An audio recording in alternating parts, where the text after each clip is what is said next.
Yeah. I love my HBCU. And boy, I love it, love it. I love it, love it. I love my HBCU. And man, I hope my team they won. Yeah. I hope my team they won.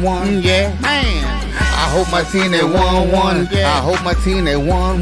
Yeah. I tune into the HBCU Sports Lab to see if my team won or lost. If they lost, I'm quiet as a mouse. But if they won, keep tab. I'ma do the dab, yeah. Dr. Cavil, he know what he be talking about. Mike and Charles, they know what they be talking about. They compress the analytic data with this hip hop. If you know them like I know them, they gon' tell you if your team, if they won or lost, and who the ball. So listen to Professor, yes sir, and pay attention, cause he gonna teach a lesson. This is Dr. Cavil with Inside the HBCU Sports Lab with Mike Washington and Charles Bishop. Mike Washington is not on assignment, or maybe he is on assignment, but I think we're going to be able to get him in. We'll see what we can do about that. And we should have another special guest to take us a deeper dive in the mid-major as we give you a full circle of what that looks like. And then we'll talk about some games of the week. With that being said, welcome to episode 489 and counting to 500 of Inside the HBCU Sports Lab radio show and podcast. The show that's covering the sporting HBCU dash for all things HBCU sports for institutions large and small, from the NAIA to the NCAA. We share insights and information on the HBCU sports culture, HBCU athletic aesthetics, to facilitate the story of HBCU athletic programs and the business of HBCU sports.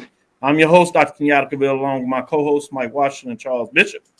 I'm filming from our home studios and sending a signal live to KCWH 1230 AM studios with the Texas Radio Hall of Famer, multi-Hall of Famer Ralph Cooper, in the beautiful home of Texas Southern University.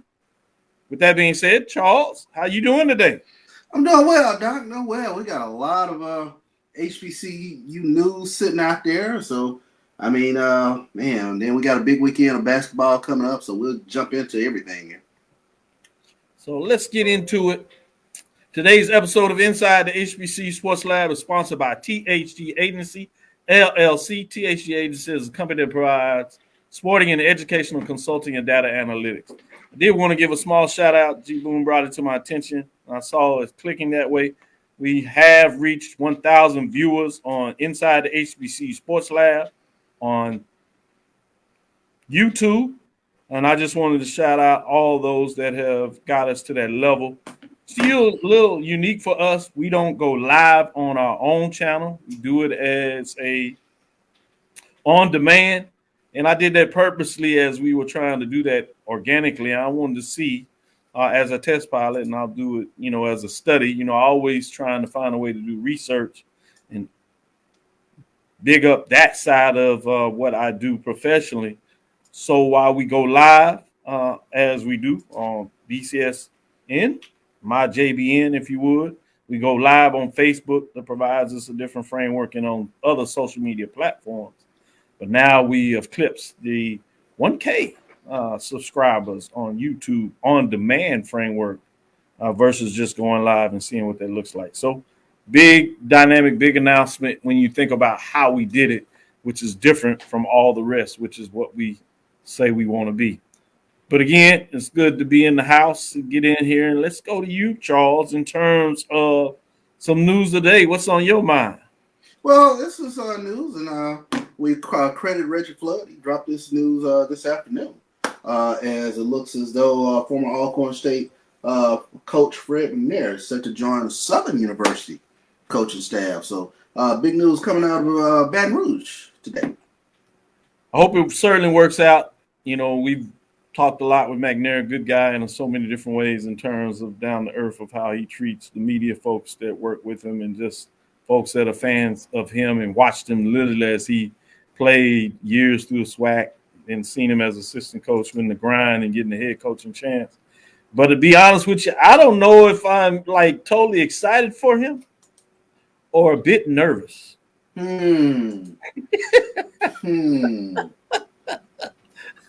I bet there are a lot of fans that are in between. They're not sure to be excited for. Big him up, certainly. For those that are friends, colleagues on that side, you are, but I'm sure there are a couple of folks out there that are a little bit concerned. or kind Well, of discombobulated in some ways. Where are you coming from this side of things? it brings up an interesting dilemma in terms of what will his role be with the staff or whatever the case might be. Willie Titan, of course, was part of that staff last year in terms of calling plays and things of that nature. So it'll be interesting to see, what the dynamic becomes down there. But, you talk about brain trust. Wow. Titan and Fred McNair, two stalwarts of the 1980s calling plays or potentially, in the mix in terms of calling plays down there at Southern. Southern saying they back in the football business. It's going to be very interesting to see. This is going to be such a wide open fall season. I mean, we saw the contract with Gramblin's head coach. I think it's two with an option or something to that effect. Yeah. So they are in win now mode. So it's going to be very interesting to see what we have coming up this upcoming season. Yeah, fascinating. Not a lot of returning quarterbacks, particularly those that many people would, clamor as a high returning guy. So you have some that are in the mix, but people are still trying to figure out who they are, who they might be. Various coaches have changed and updates, so it's a lot of question marks. I'm not sure the last time I've seen a season that you come in with so many question marks from top to bottom. Yeah. FAMU that won the championship last year, changing of the guard. How is that going to play on them? Obviously, they have a lot of talent coming back, so they feel good about the talent. But like anything, until you get into it, you never know. Jackson State head coach getting into second year. You have a couple of coaches going into their third year. So a lot of mix. We've talked about this a couple of weeks ago in terms of only one head coach comes back when you did the expansion of the SWAC in 2021, just to give example of how much new it is. So you're exactly right. Fascinating to see what it looks like. Before you know it, we'll be in the spring football. With that being said, we had an HBCU Legacy Bowl career fair will offer hundreds of job opportunities for Sports Illustrated. I mean, this is coming from Sports Illustrated, I should say, which is February the 22nd, that Thursday, as well as that Friday on the 23rd, noon to 5 on Thursday and 9 a.m. to 5 on Friday. We'll have students down there for Texas Southern University that will participate in this, get a chance to stay for the game and be a part of this. Fascinating to see what that looks like. So just kind of wanted to shout it out since we find a way to always talk a little bit about football. With that being said, are you still in your mode for baseball? Obviously, you got coming up Major League Baseball coming up this week. Vero Beach in terms of facility down there. Some intriguing matchups. I also wanted to shout out the plug. You had last week with softball, HBCU softball that took place. Shout out to Howard that dominated that, scored over 8 runs. Their closest matchup was a 3-2 matchup against Alabama State. But they beat the top teams in the SWAC, whether it was Alabama State, pre-COVID they won the championship, and then they won it afterwards. Last 2 years it's been Prairie View. They got down with both of those. But this week you have another one in Montgomery that will be fascinating in a lot of ways to kind of watch to see how that goes. So I'm intrigued about what that might look like with those matchups. Friday, Saturday, you have Alabama A&M, Alabama State, Alcorn, FAMU, Grambling, Howard, which I'm fascinated to see run it again, Southern, and then you get D2, Tuskegee, SIAC in the mix, and Tennessee State. So a variety of teams. We saw A&T come in there last week that had a solid week, couldn't really push that much going on, but now you got softball again. So I'm liking these ideas of these classics. Kind of started off many years ago with Langston being able to bring programs out there to play in their tournament. Now you see some other tournaments popping off of HBCUs. A couple of years ago, Atlanta did its thing, and now you see Montgomery getting in the mix. So fascinating to see what that looks like.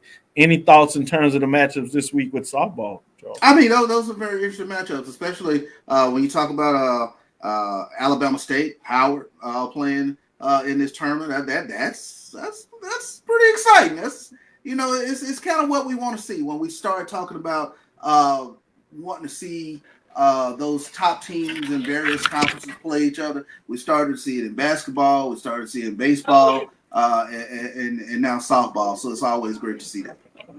Good stuff. Good stuff. I see we got Mike to sneak in here. I told the people you were coming. Everybody's waiting on you, Mike. They were like, "Where's Mike?" I said, "He's coming. He's coming. He's not on assignment." How's it going, Mike?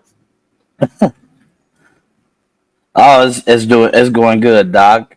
Just settled in here. Had to knock out a quick lecture, but glad to be in the lab tonight. Hold on. You said that real fast. Somebody is allowing you to be in front of their class, Mike. Man, it's every fall and spring, man. I don't know what it is. They allow me to. That's a scary thought.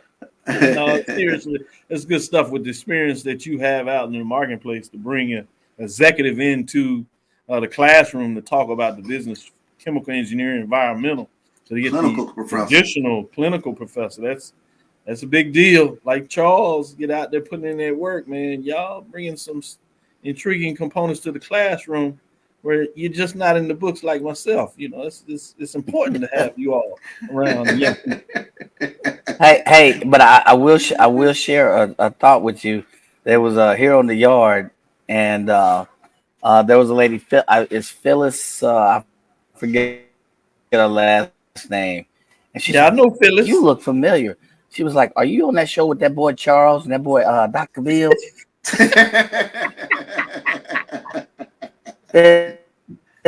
She was like, "Well, you should have said that." She said, "But I had to throw you with him."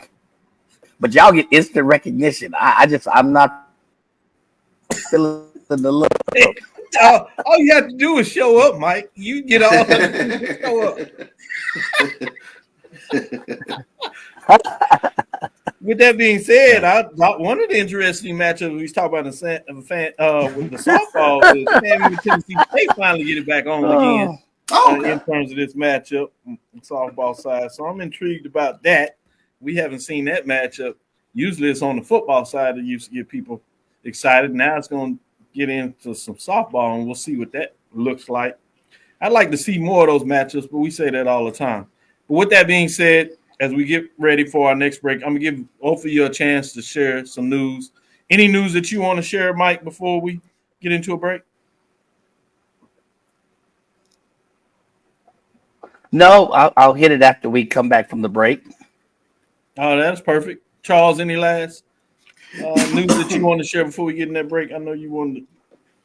Yeah, real quick. And this comes to us from HBCU Sports.com. But big news, Tennessee State basketball legend Dick Barnett.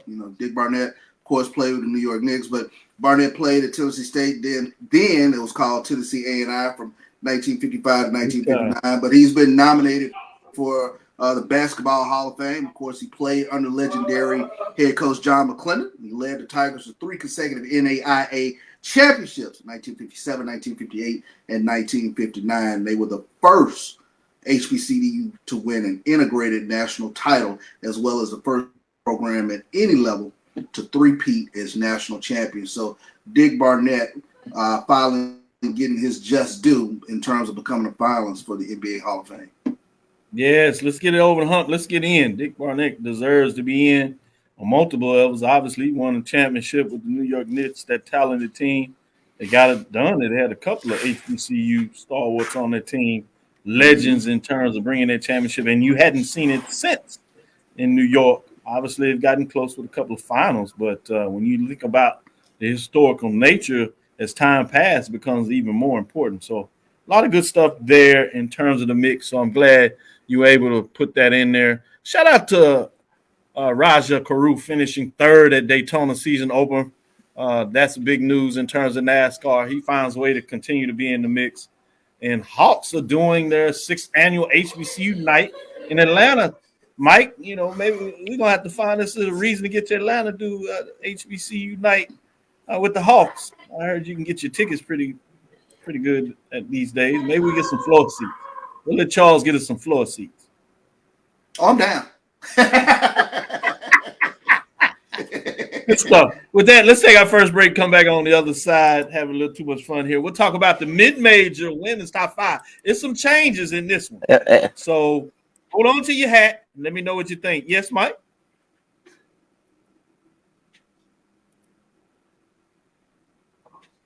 With that, we'll take our first break. We'll come back evidently, all we need to do is toss around Charles' name, and we good. We are solid. I told you that. Now, Atlanta, he's big. But you go to Jackson, he's other world. He's other world. Charles and Jackson, man. I was like, wow. This is good. They treated me real nice. We try to take care of Doc once we get over to Jackson. Oh, yeah. Jackson, it's for the people. That being said, we'll be right back after this first break. Since 2002, Empowerment Resources, Inc., a nonprofit organization, has empowered more than 1,500 youth and adults in Duval and surrounding counties. Through its programs, Journey into Womanhood, Girls Mentoring, Life Skills for Teens, and Parenting Education Coaching. To get involved with programs, volunteer, or donate, visit www.empowermentresourcesinc.org. Follow us on social media, facebook.com/empowerment.resources and instagram.com/empowermentJAX.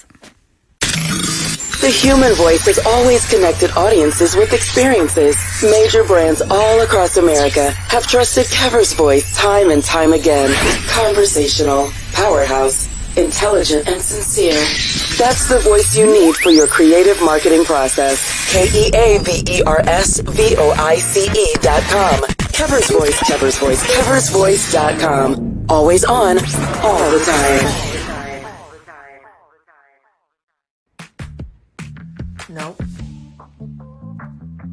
Nope. Come on, him? Ooh, I like him.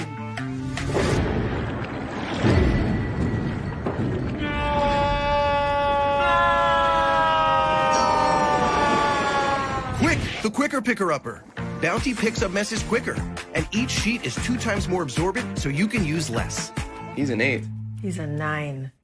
Bounty, the quicker picker-upper. From novice to aficionado, find yourself here. High quality cigars plus personal customer service. Slow Burn is Waco's only mobile cigar lounge, featuring a meticulous, curated collection of premium cigars. Visit our website, www.slowburnwaco.com.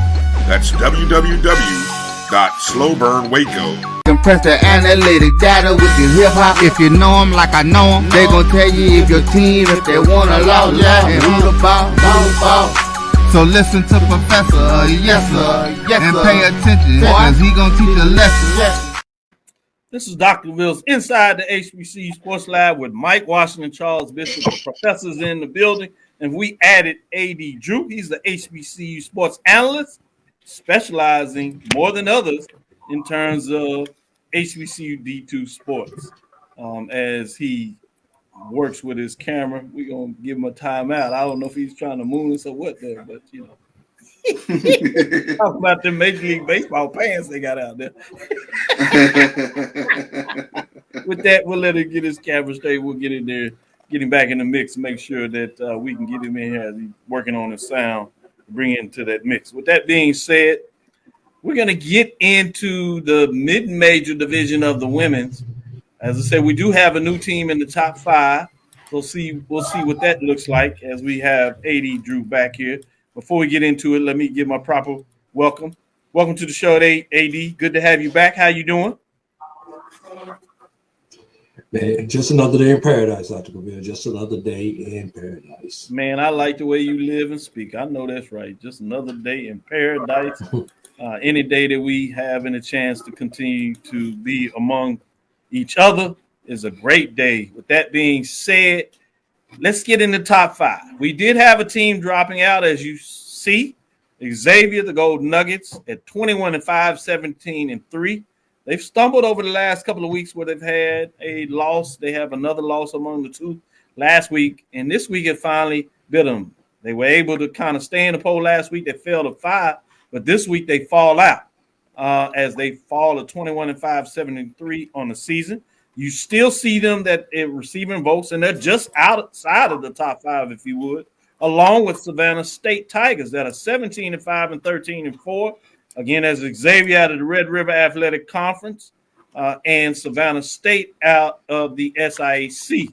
Don't have these teams listed, but I wanted to give a little love to Kentucky State Thoroughbreds, 17-6, 13-4, playing some really good basketball outside of the top 5, as well as Fisk out of Tennessee. The Bulldogs are 7, 14-2, as well as Philander Smith. The Panthers are 21-6, 14-3, playing solid, seeing if they can push Russ. We'll see what that looks like, but Philander Smith, keep your eyes on them as they're playing some good basketball in the GCAC.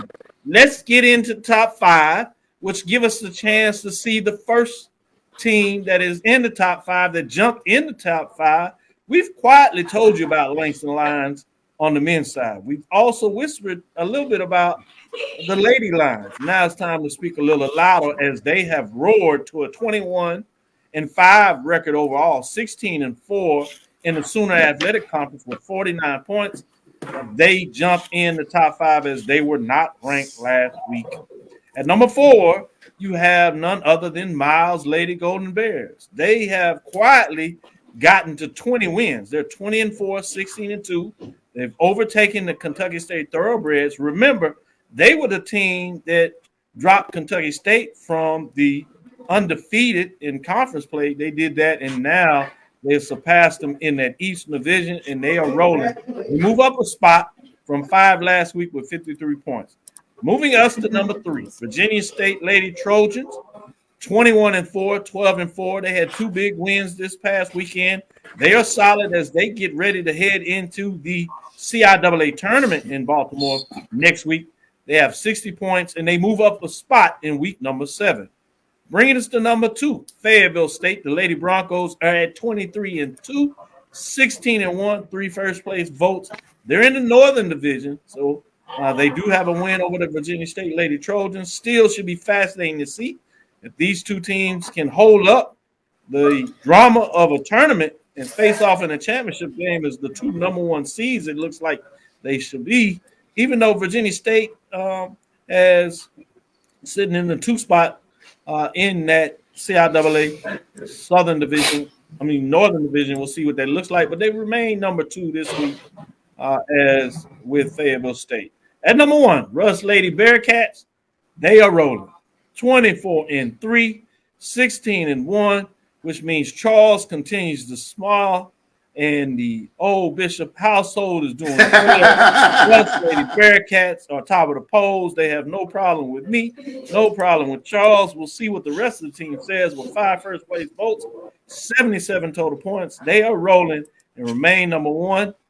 It's going to be interesting to see because the tournament for GCAC will be a tough one as usual.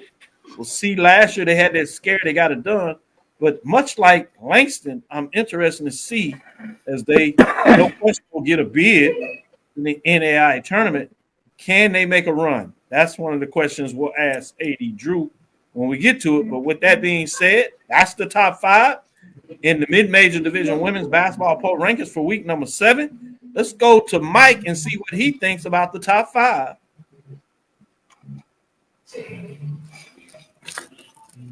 So the only problem I have, the only question I have is where on earth do you put you have Langston with their record, but where's Savannah's? No, I'm sorry, I got it wrong. Or did Savannah State at basically 17-5? You know, could they and Miles at 20-4? Could you make an argument with their records for them being ranked higher? Yes, I think you could make an argument that they could rank higher. They've been in the mix. As we said, Xavier fell out, so they were in there. But when you talk about Savannah State Tigers, they are on a nice run. I think they're a little behind Kentucky State and certainly Miles, the Lady Golden Bears. But I agree with you. I think you could make that argument getting the top 5. With that being said, let me go to you, Charles, and get your thoughts on the top 5. Let me talk a little bit about the Russ Lady Bearcats, and that way I can eat good in my house.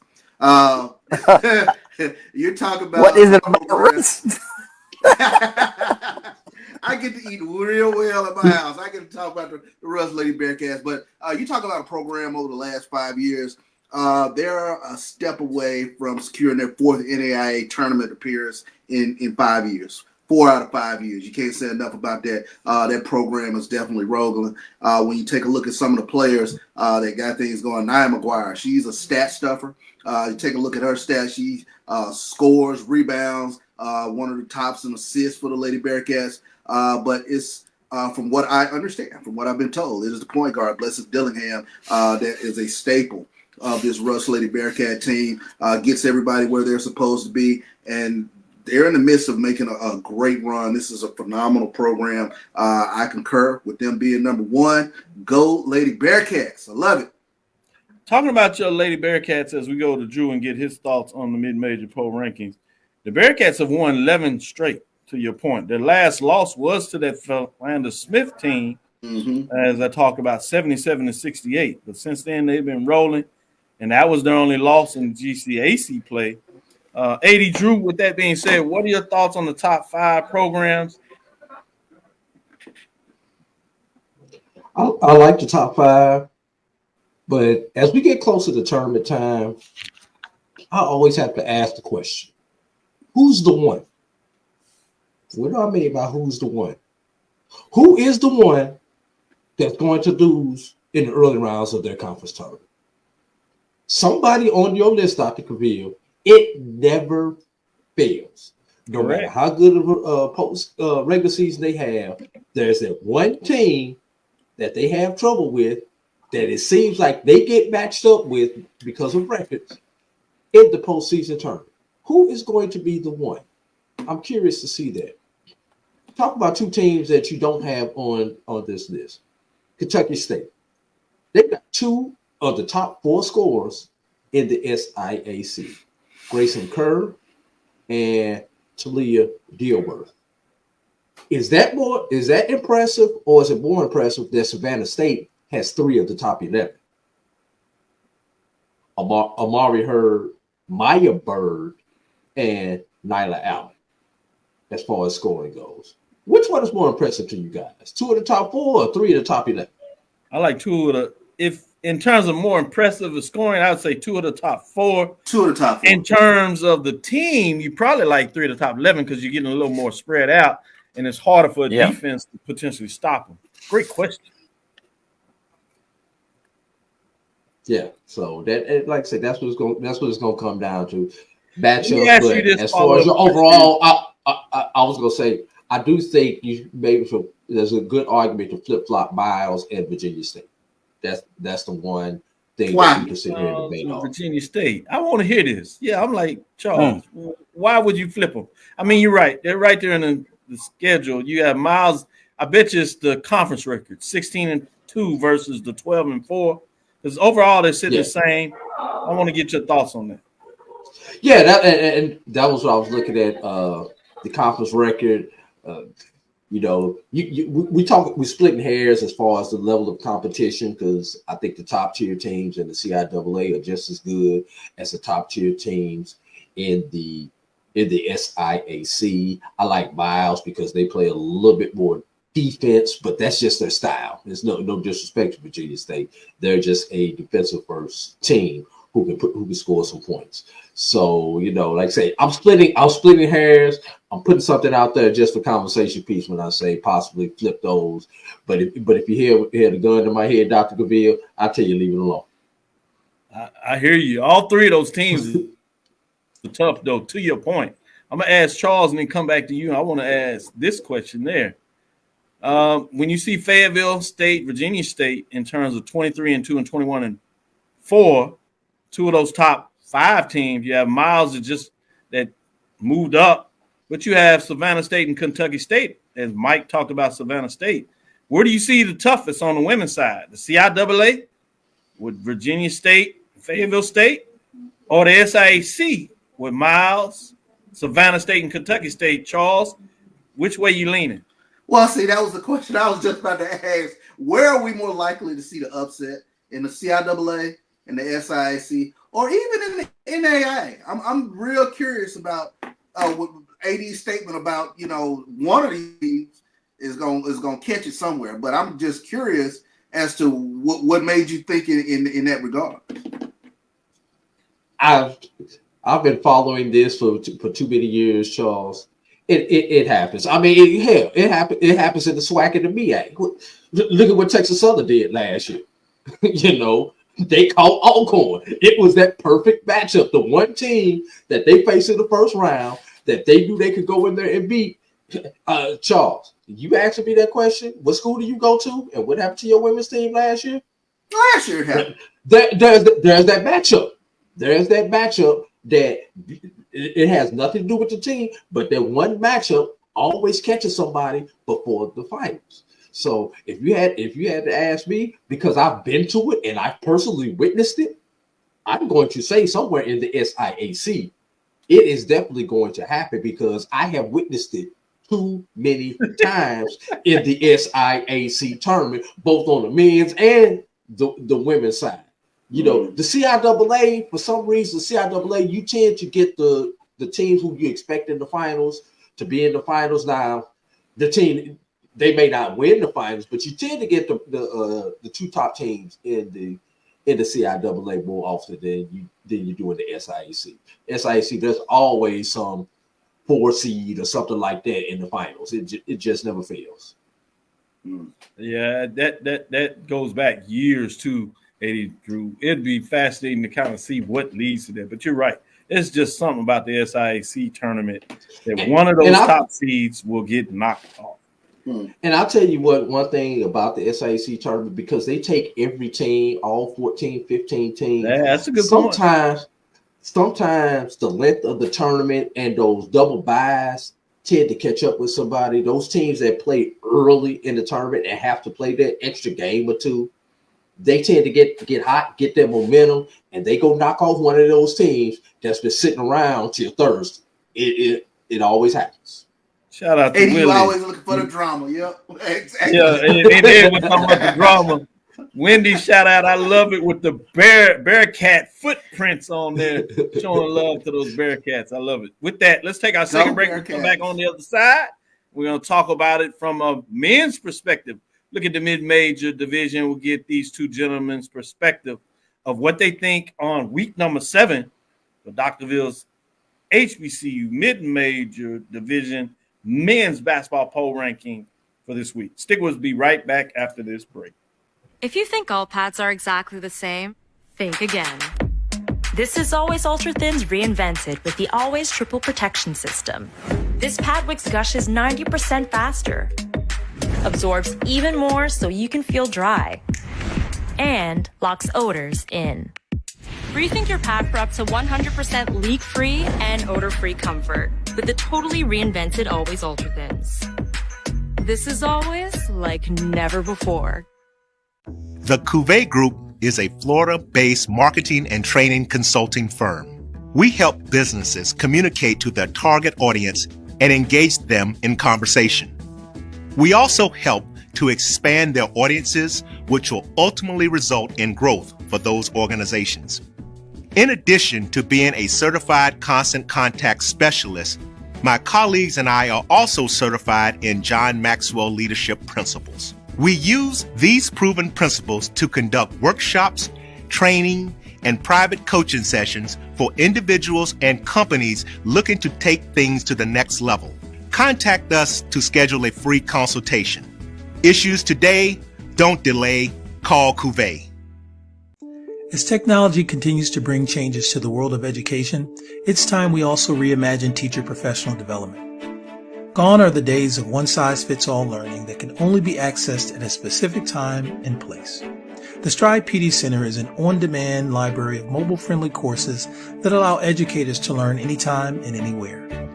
Our dynamic courses provide bite-sized learning and help educators advance their knowledge while also gaining professional development hours. The best professional development plans are those that include a level of flexibility and choice for educators. Whether you're a teacher, school, or district, visit us today to take charge of your learning. Compress the analytic data with your hip-hop. If you know them like I know them, they gon' tell you if your team, if they wanna lose, and who the ball. So listen to Professor, yes sir, and pay attention, cause he gon' teach a lesson. This is Dr. Bill inside the HBCU Sports Lab. Let's get into it. A couple of changes. 2 teams drop out this weekend. The men's side is getting real interesting as as Morehouse Maroon Tigers and Tougaloo Tornadoes, they both drop out 17-9, 14-5. As Tougaloo drops out 21-5, 13-3. As you see, Texas College Steers are getting votes 15-4, as well as the Tougaloo Tornadoes at 21-5, 13-3 with 24 points. Let's get everybody in Jackson will jump on me. Tougaloo Bulldogs. I want to make sure I make that correction. Tougaloo Bulldogs. I got a text just now. I was like, oh God, Tougaloo Bulldogs. That's the Talladega Tornadoes and Tougaloo Bulldogs with that correction. In terms of that update, appreciate it.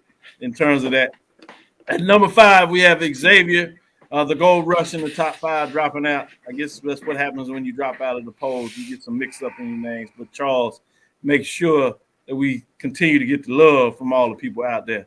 Jumping in the top 5 this week is Xavier, the Gold Rush. On the men's side, 19-6, 15-4, 47 points. They were not ranked as they jump into the poll rankings at number 4 this week. Moving Xavier as they're in the Red River Athletic Conference, battling for a championship there to see if they can get it done. Let's get into number 4. Benedict Tigers sitting at 20-5, 14-5 in the conference play out of the SIAC with 58 points. They remain at number 4. At number 3, Clark Atlanta Panthers, 21-4, 15-4, as they had a win and a loss. The big loss was to Miles, but they get the win over Morehouse this past weekend and sit at 64 points. Previous ranked 2, so they do drop a spot, which gives you a chance. At number 2, for Miles Golden Bears, they jump all the way in the poll and they jump all the way up to number 2. At 19-5, 14-4, they make a major statement. 2 big wins, including a win over Clark Atlanta, as they bump them down to show what they're about. With 70 points, they jump into the poll all the way to number 2. But number 1 should not surprise anybody. Langston Lions, 2 wins, 25-1, 19-1, 8 overall. One thing that I was intrigued about Langston Lions, the number 1 team last week, and then I dropped a loss as Langston clinched, as you know by now, Sooner Athletic, and they did that last week on Thursday. They've won 3 games since then in terms of what that looks like. But with that being said, is the NAI top 25 poll rankings, they only do polls every 2 weeks. So it gives the number 1 team a chance to kind of fix themselves, much like you saw Langston when they lost a couple of weeks ago, but remaining 2. I'm intrigued next week when the poll comes out. Who will be number 1 in the NIA? Will it be Langston finding a way to jump in that poll, or they stay at number 2? With that being said, the number 1 continue to be number 1 as they are rolling in week number 7 with the mid-major poll rankings there. I'm going to start with you, Charles. What are your thoughts in terms of this week's top 5 on the men's side? And let me say it again, Tougaloo Bulldogs and Talladega Tornadoes. With that being said, top 5, what are your thoughts? Langston, I agree with the top 5. Langston has done what they need to do, 25-1, superbly impressive. The intriguing team to me, and I come back to the SIAC, is Miles. And I know, AD, you had an opportunity to see them up close in terms of playing Allen. But they won 7 in a row. What is it about this Miles team that really stands out? Defense, and more defense. Charles, explain to me how you do not score for the first 6 minutes of a ball game, give up the first 14 points of a ball game, and send the game to overtime. Locking you down. I mean, yeah. Explain that to me. Oh, you know how you do that? When you come out in the second half and score the first 12 points of the second half, hold them scoreless for the first 8 minutes of the second half. That's how you can make it up. And that's what I saw. That's what I saw Tuesday night, and I've got the tape to prove it. And another hostile to sit at the overtime. I was about to say another hostile atmosphere in Birmingham. Huh? Y'all saw the video. Well, I guess if I may add into that, it's not just that game.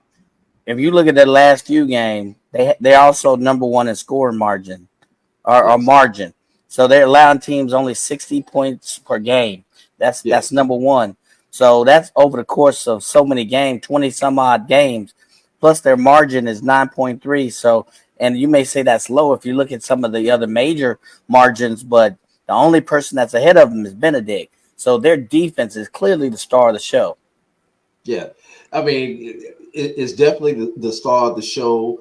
Coach Boston doesn't panic. And the thing about Miles, when you get them in Knox Wyndham Gymnasium, you're talking about one of the most intimidating arenas in Black college basketball. Charles, you've been there. That was fun. And that was, Lord Jesus, let it be a weeknight.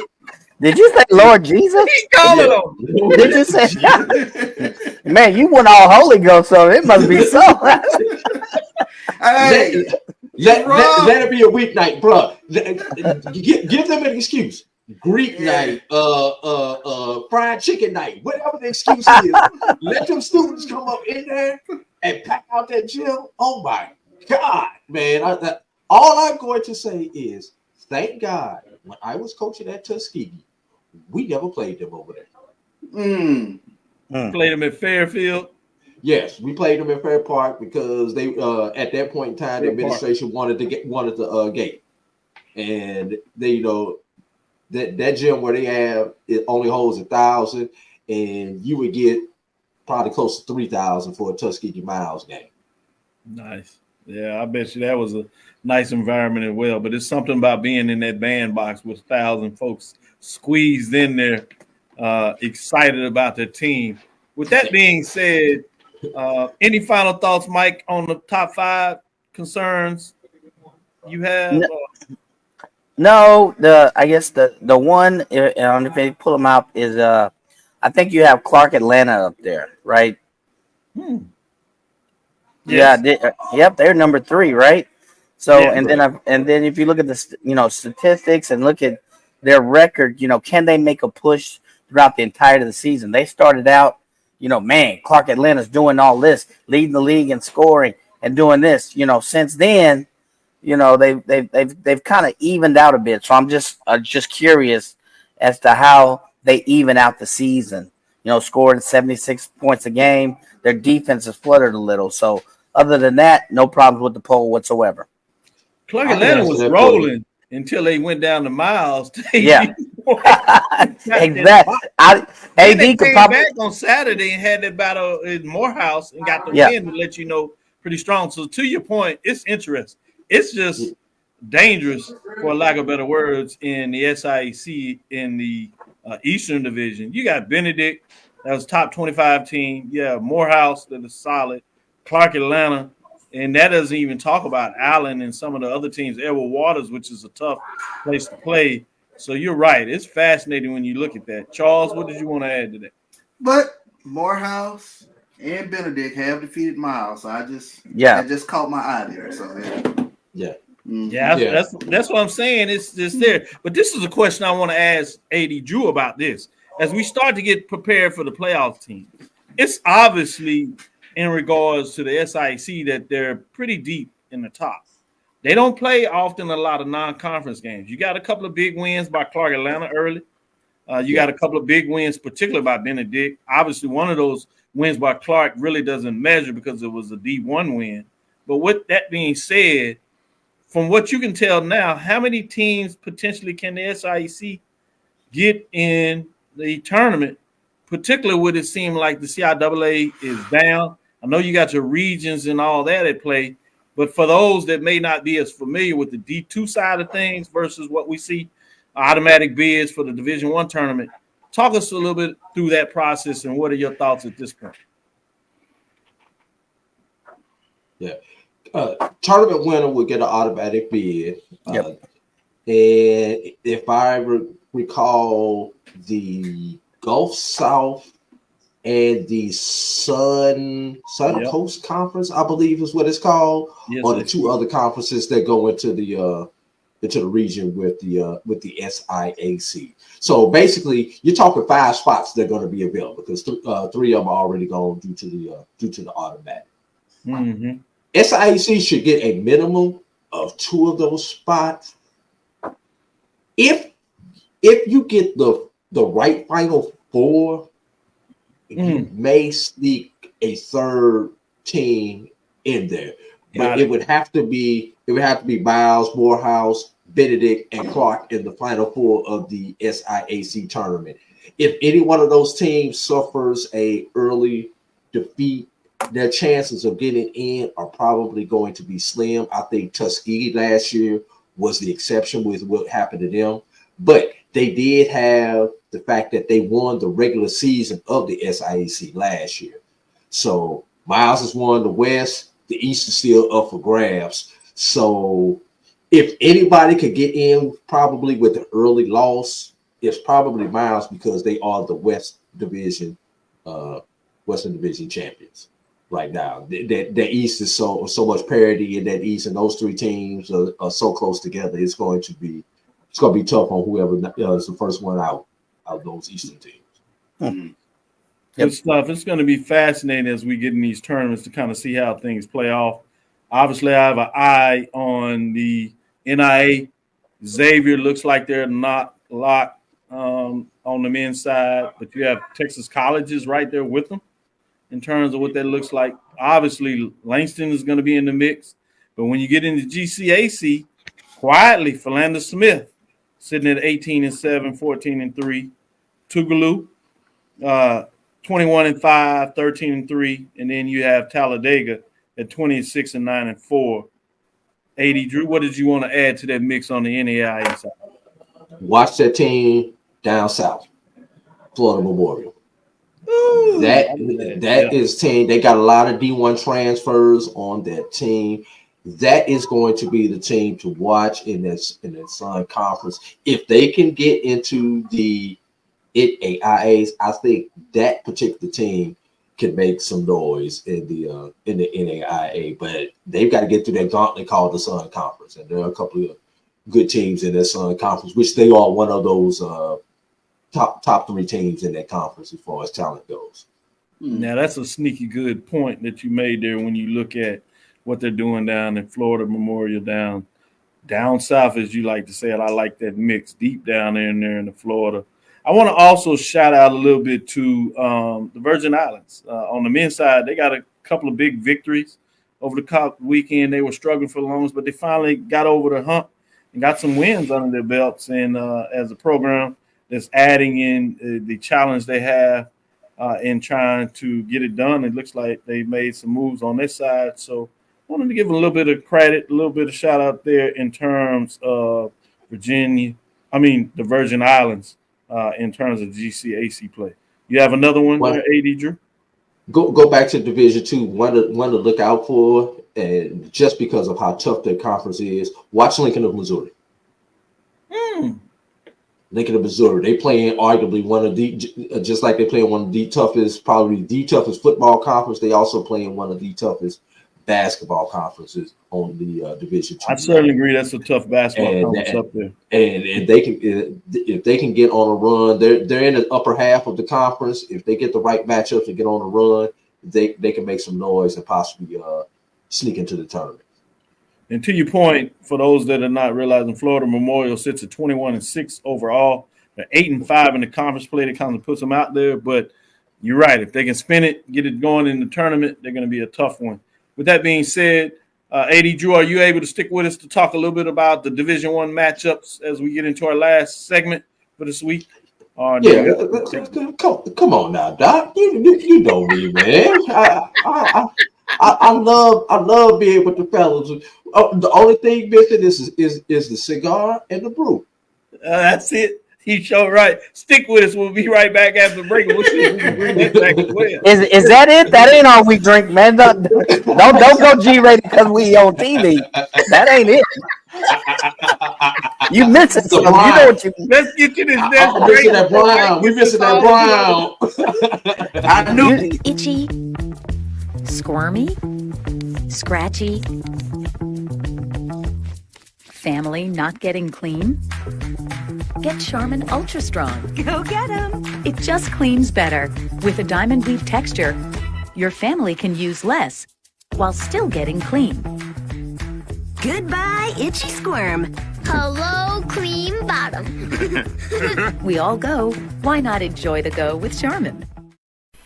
At Hampton Law, our primary goal is to provide non-traditional yet effective solutions and redefine the approach to client legal concerns. As your trusted legal advisor, we believe in sophisticated, personalized services that eliminate the confusion and complexity sometimes associated with legal matters. Our high standard for client care and concern, coupled with our extensive legal knowledge and skills, make Hampton Law a resource focused on the protection of the client's interest and overall goals. We value our clients and truly enjoy working with them. Visit thamptonlaw.com to conveniently schedule an appointment online. Tamika Hampton Esquire, 1631 Rock Springs Road, Suite 336, Apopka, Florida, 407-494-1471. thamptonlaw.com. Nope. Nope. Come on, him. Ooh, I like him.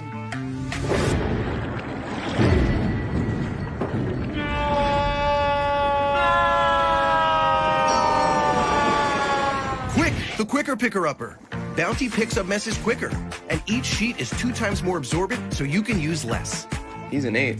He's a 9. Bounty, the quicker picker-upper. From novice to aficionado, find yourself here. High quality cigars plus personal customer service. Slow Burn is Waco's only mobile cigar lounge, featuring a meticulous, curated collection of premium cigars.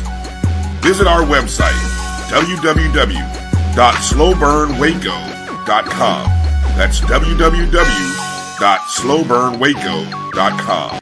Compress the analytic data with your hip hop. If you know them like I know them, they gon' tell you if your team, if they want a law, and who the ball.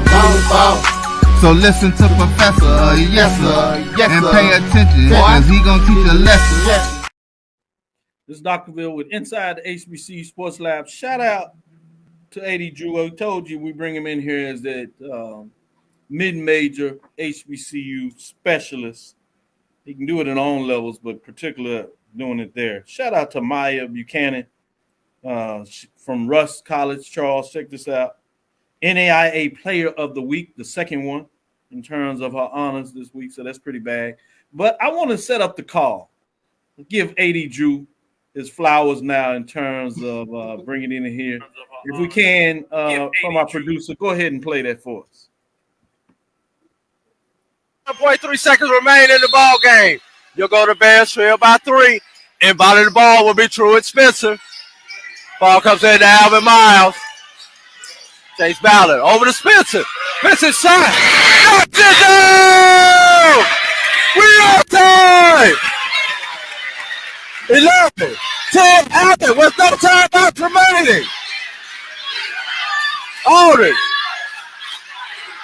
Jump shot. No good. Rebound, no good. We have free basketball in the Knox Wyndham Gymnasium. Listen to him, everybody. Listen to him go crazy. Man, boy. Woo. And you had his hype, man. Man. Woo, shout out. Gonna make me want to scale a wall or something. I'm serious, man. And Charles has been there. You don't realize how loud you are because you just have to talk loud on the mic just to hear yourself, not realizing how loud you sound until I heard this. I was like, damn, was I shouting that loud? That excited?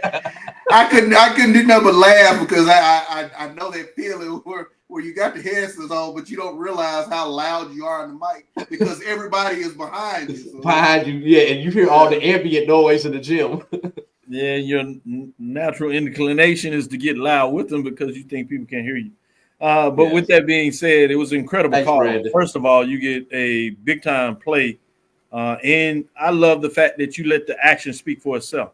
So you let the play kind of play out and didn't try to guess what was taking place, and you just announced the action. So great job there. Let's get into some of this D1 talk and big plays this weekend. On the men's side, we have a couple of matchups going on now. We'll give you these updates if you would. Hopefully, we talked about this matchup between Stony Brook and A&T. Well, the men are playing now. Obviously, different total matchup with the men 14-3, A&T just 7-20. But hopefully, the women can do a little better than that because right now, the men of A&T are getting drilled 64-38. You have Hampton that in a halftime matchup with Campbell at 33-31, leading at half. Can they hold up and get another win on this season and get it done? And you have Tennessee State that is with the women's side. They're behind, if you would, EIU 56-60. So the men will obviously come up and play later. In the Coastal, men play on Thursday, women on Friday. The same thing with Saturday, Sunday type of matchup. So just to give you an update there. Intrigued about a couple of key matchups as we get into it. Charles touched on it a little bit this past week, but I want to take a deeper dive with all of y'all since the have you and see what are some of your big games. What's your thoughts? What kind of started out Chivalry with the women's side, getting into the MEAC in terms of what that looks like, set you up in terms of some overall record. Norfolk State has been solid in terms of last week getting some big key wins with some other tough losses. They're in a relatively solid position. They're at 8-1 conference race with North Carolina Central Eagles. It's probably have surprised some things. You know, we talked about some of the surprises in the SWAC with FAMU playing solid on the women's side, first-year coach. Also with Grambling really overachieving in a lot of people's head was Central.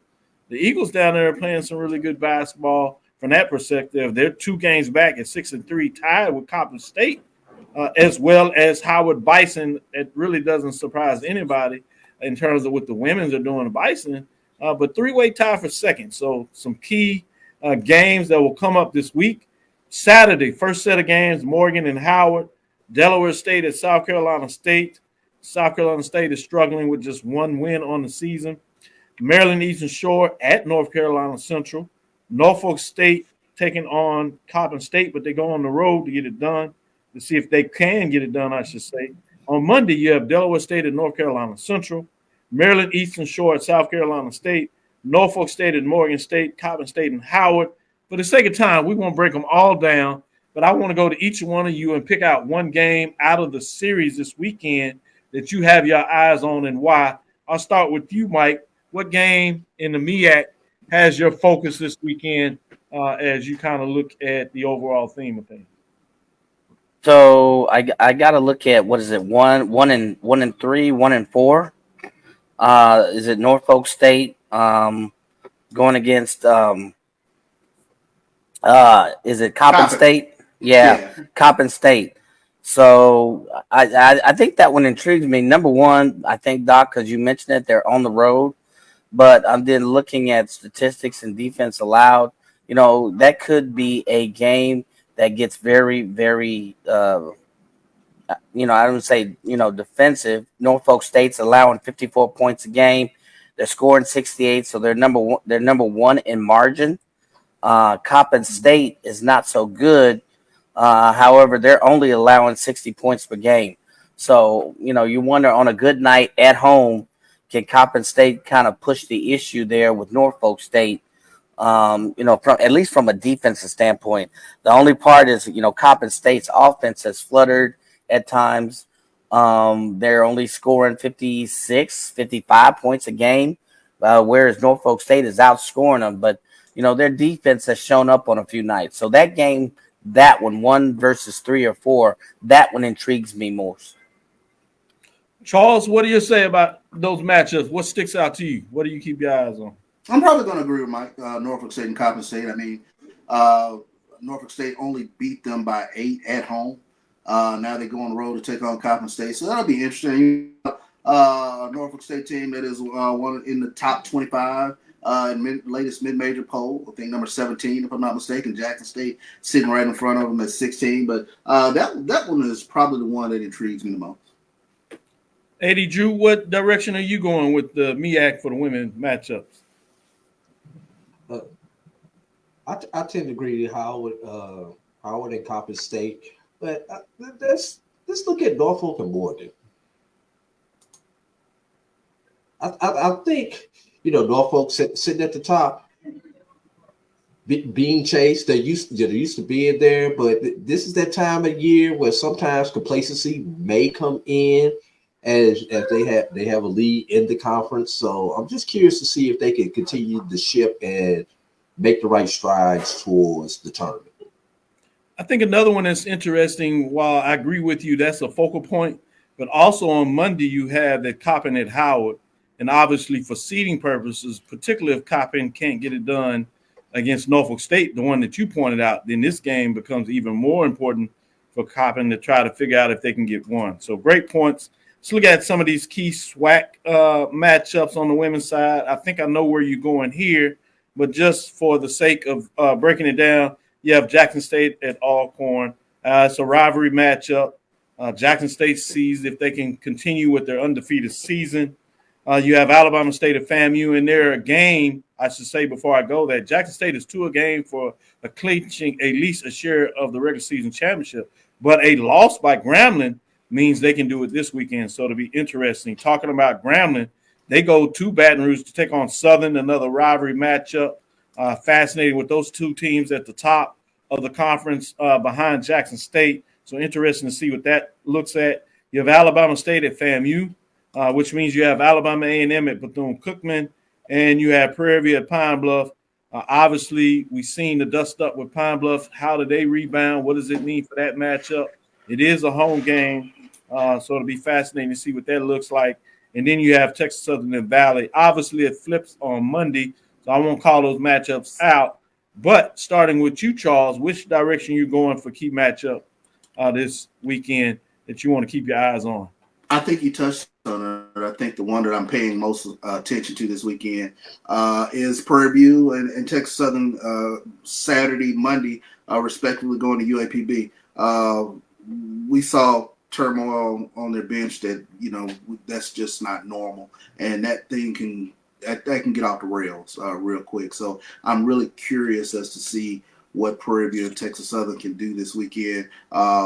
Golden opportunity for both teams to go 2-0 and sort of get themselves back into the and at least get into that 8 seed in terms of getting into the SWAC tournament. I think you probably said it the way you wrote that down. Just not normal. You're right. With that being said, Mike, what are your thoughts in terms of a key matchup for you this weekend? Yeah, for me, I don't know if it's key. I think it'll be interesting because I'm leaving Jackson State alone. They the big dog. They eating the big piece of chicken. They 13-0. Nobody's messing with their plate.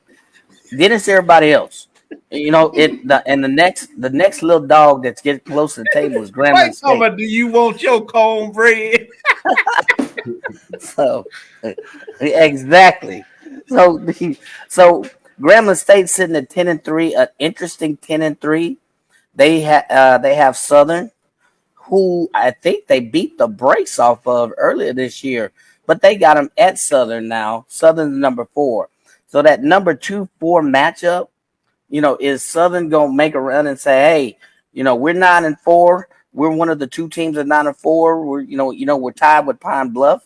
Or is that Grambling State going to make the emphatic statement and say, no, we big dog number 2, we get the next big piece of chicken? So that's the way. Statistically, you would have Grambling. They're outscoring them. They're out defending them. But I don't know. Something can happen at the end of the season, where Southern at home, pulls out a game out of their derriere and plays well. So that game intrigues me. Gentlemen, I would hate to go to Mike's family reunions because it sounds like he put all the women there. It can get really interesting in terms of these plates of chicken. It sounds like, the big dog, if you would, using that vernacular on the plate. Nobody's asking Jackson State for their cornbread. With that being said, which direction are you going in terms of this matchup? Which one did you look in at? Well, it's kind of interesting, Doc.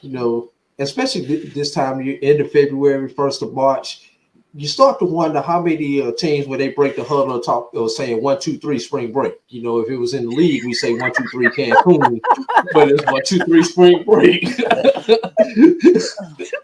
Charles looked like he pointed the direction of somebody going to the beach. The beach is that way. But the one team I want to focus on is Alabama A&M, as they play both of the Florida teams over this weekend. There could be a flip where Alabama A&M could wind up behind both of the Florida teams if they do not do what they're supposed to do and take care of business this weekend against the Florida teams. And the question, speaking of the Florida teams, can anybody slow down Ariana Grizzle from Florida A&M University? I hope not. She's a SWAC leading scorer. Yeah, leading scorer. By like 2 points. And it ain't even close. She's just south of 20 points per game. Ain't nobody close. I think next person is 16-8 or something like that. What's her name? What's her name from Pine Bluff? And then you actually got Prairie View sitting at number 3 at about 16. So the next 3 players are around 16 points a game. She's right just under 20. We're gonna call it a cool 20 points per game. So nobody's been able to stop her really. Look at Florida A&M trying to play a little basketball. Hey Charles, I'm like, ain't that cute? Ain't that cute? FAMU sitting right now where they sit at in the standings, is that not the shocker of SWAC women's basketball this year? Especially considering how late they hired their coach. And they hired the coach the week before school started. She didn't recruit anybody. She brought one player with her. I think in a lot of ways you certainly got to look at with FAMU in terms of what they did. But there's a lot of room to make an argument for Grambling. I don't think people thought much about Grambling, but I wouldn't fault either one. If somebody said FAMU or said Grambling, I'm not getting mad because I think you can go in either direction. You're right. Those two teams have outkicked the coverage, as they say, in regards to succeeding on what they did in the season. So great point there. Let's go to the men's side. We'll make this pretty quick. I think it's obvious all the eyes are going to be in Baton Rouge and Southern in terms of this matchup, in terms of your first place. But if you had the Jet and you were able to get to another game, or as Charles liked to talk about, those Monday trap games, let down, whatever, Manic Monday as you talk about, maybe there's a game on Monday that you keep your eyes on. I'm going to go with you first, Charles. Outside of the Saturday matchup with Grambling and Southern, where are you going to keep your eyes on in terms of these SWAC games? Texas Southern at UAPB. UAPB a little bit up and down in terms of their basketball team this season, but they did beat Texas Southern earlier in the season. But this is a huge weekend for Texas Southern men's basketball team. They got an opportunity to go 2-0, Valley, UAPB, and it can gain on whomever wins this Southern Grambling in terms of getting that push. And I think I turned to you Monday night with that win over Southern. I said, that's the Texas Southern team nobody wants to see, because once those guards get to coming downhill and getting in the lane, they create all sorts of havoc. They open the court up, and when Texas Southern is knocking down some threes and playing the defense that they are, in tournament time, it becomes a Texas Southern invitation. Everybody be looking at that 8-man corner over there with Charles, and you did turn and said it, and I said my amen. With that being said, I agree with you, Charles. But Mike, what direction are you going? It sounds like you said yes, you're agreeing with it. You sticking? And I agree with it because it's going to depend on which UAPB you get. I mean, UAPB, despite where they are, they still leading the league in scoring 80 points a game, but they can't seem to defend the Nat from taking your bottom fries. of the league. Bottom of the league. So which UAPB team you get? And I also agree. History says that TSU has a knack of being that X factor at the end of the year. For whatever reason, they seem to sneak up on folks. So to me, that game is very interesting. I want to see which Pine Bluff team, we gonna get the one that's leading the SWAC or the one that's at the bottom in defense The and one that's allowing? leading the SWAC. Yeah. The one that's leading the SWAC the other way. I Yeah, told exactly. y'all I'm concerned about Mike and his family reunions. Now he bringing up gnats. I understand people be having a problem with gnats, but he said the fact that they're going to get you fried. I don't know what size gnats he's talking about, but I'm a little concerned when the gnats stop bothering you, but they actually start taking your fries. That's Man, a whole these different gnats. conversation. I'm not going to go there. Eddie Drew, what is your game outside of that Grambling Southern game? What are you looking at? Actually, I want to focus on the team and what they need to handle this weekend. And that's you guys' alma mater. That's Prairie View A and M. You know, this is the SWAC basketball tournament is not called the Texas Open for without a reason. You know, usually one of those two teams, Prairie View or Texas Southern, usually make some noise in the SWAC tournament. I mean, like 5 of the last 6 years, 6 of the last 7 years, one of those two teams has won the doggone men's side of the tournament. That's right. Now, Prairie View, they've got one team they need to beat and one team they should beat and damn sure better beat them. They got UAPB on Saturday. They need to beat UAPB because that's a team immediately ahead of them in the standings. If you get that game against UAPB, please do not slip up and lose to winless Valley. Valley is the game you cannot afford to lose if you're Prairie View and you're trying to get into that 8th slot. I'm sorry, I can't say it any plainer. One, you need to handle to control your business. The other one, just don't slip up on those Manic Mondays, as we like to call them.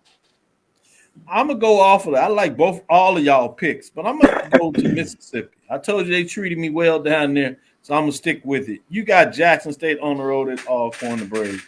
Both teams sit at 8-5, and they have a puncher's chance out of their first place. Certainly, the winner of this game put themselves in position to be in the top 4.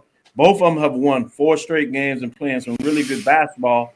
After Jackson State started out well, but went into a swoon, and Alcorn kind of got there early. But now both of them are saying, hello, we're back in the picture. So this one's a big one in regards to the seating and the standing. So I'm going to go off the grid and go in that direction. The last one we're going to look at is in the MEAC, which is just looking wild in terms of just how deep the teams are. Norfolk State got the benefit of a call. Not to say it was wrong, but just the benefit of the call when you look at the game against South Carolina State, or as Drew talked about many years ago on the football side of the thing in terms of MEAC-ish is the term he kind of coined. It's come back again now on men's basketball. Norfolk State did get the win, to their credit, and they sit at the top in really good position now, sitting at 7-2. But you have 5 teams that are just 2 games back going down the stretch. That's Morgan State Bears sitting at 5-4. South Carolina State Bulldogs sitting at 5-4. North Carolina Central, that had 2 tough losses that have meant they have lost 3 straight, are sitting at 5-4. And Howard is kind of rebounded and got back into business, sit at 5-4, even though they lost their last game. And all of a sudden, Delaware State, that we told you was strong, they figured out how to win again. And they've won 2 straight, and they sit at 5-4. So, again, you have 5 teams in the mix, so you can go in any direction. So I'll just announce it real quick. More in at Howard, Maryland at Central, Delaware State at South Carolina State, Norfolk at Coppin, and then on Monday, to make things even more interesting, is Maryland Eastern Shore at South Carolina State, Delaware State at North Carolina Central, Norfolk at Morgan State, Coppin State at Howard. I'll dare you to go to any direction because I won't argue with you because I'm going to say it's correct. With that being said, just tell me which one you're going to keep your eyes on, and I'll say, okay, Mike, what are you looking at this weekend? Man, it's gotten confusing there, but I'm serious. It's gotten confusing, but I'm gonna go with See, you don't even got, I'm gonna look at who Delaware State is playing because I look at where we said that they were end up, and they have Central coming up. So that should be interesting. There, so I'll go Delaware State, and they have Central coming up. To me, that's going to be interesting. If you look at what Delaware State, because I remember 3 or 4 weeks ago, Delaware State was at the bottom, and everybody was asking, "What's up with Delaware State?" Ever since then, they've lost a few, but now I'll go with them against Central, and I think that's Monday, I believe. Monday, yeah, it is a Monday matchup on the road for Delaware State. Boy, you talking about hurting some feelings. Yeah. For Central, the Eagles down there in the stadium. With that being Jim, I should say, Charles, what direction you going? I'm following Delaware State wherever they go this weekend. They go to South Carolina State. Weird stuff is happening down there at South Carolina State. Resurgent basketball program, and then they got Central on Monday. So I'm following Delaware State wherever they go this weekend. That's where my eyes will be. I guess Charles has got into the family reunion party. He said, "Watch out for them Hornets over there. Make sure you stay in your backyard." AD Drew, I'm going with the Bearcats thing, and that'll be Delaware State's travel partner. That's going to be Maryland Eastern Shore this weekend. And the reason I'm going with that is they're only 2 games behind all that glutton of mess that you just talked about, Dr. Cavil. Right. So if they wind up picking those 2 games, now they're back in the mix, and you got everybody but Coppin with a shot to win it at that point. So let's go with the Bearcats thing and go with Maryland Eastern Shore. Good stuff. Good stuff. That'll do it for us today. Thank you for listening inside the HBCU Sports Lab. You got your HBCU basketball mix. Make sure you share our podcast with your friends and colleagues. I am Dr. Kenyatta Cavil, the Dean of HBCU Sports, coming from inside the lab in the College of HBCU Sports with Mike Washington and Charles Bishop. Again, we want to thank you for listening to Dr. Cavill's Inside the HBCU Sports Lab with Mike Washington and Charles Bishop every Tuesday and Thursday at 6 o'clock Central Standard Time. Check out AD Drew, Brian, and AD on SportsWrap this Sunday, as they'll give you some highlights and get in the mix and give you your updates. Obviously, ONG strikes on every Wednesday as well. Keep your eyes on that. Dr. Kenyatta Cavil on Twitter, Facebook, and Instagram. That's DrKenyattaCavil. And inside the HBCU Sports Lab 1 on X, formerly known as Twitter, Facebook, and YouTube. Inside the HBCU Sports Lab. Again, thank you for all those that help us in terms of on-demand YouTube reaching 1K. Obviously did it differently, not in terms of the live. So it took us a while to get there, but I purposely wanted to see how they look and how we take. With that being said, dream big, continue to move forward. We will talk with you soon. Charles? Of course. Mike? Lecture. Drew? This. Why you got to do all special stuff like that? Why you got to? We can't even. Why you got to go all? All right, dismissed.